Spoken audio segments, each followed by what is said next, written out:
That's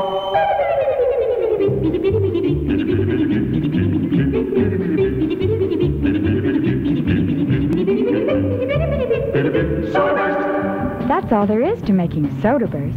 Sodaburst, the real ice cream soda that makes itself at home in 1 minute cold.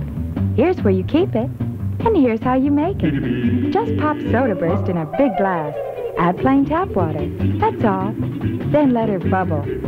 In 1 minute, you've got a good old-fashioned ice cream soda. Big, healthy scoop of vanilla ice cream. Real soda fountain fizz. Gobs of flavor and lots of fun. Who likes Sodaburst? Who doesn't? It's the real ice cream soda that makes itself at home in 1 minute cold. Black and white or strawberry flavors in the ice cream freezer at your store.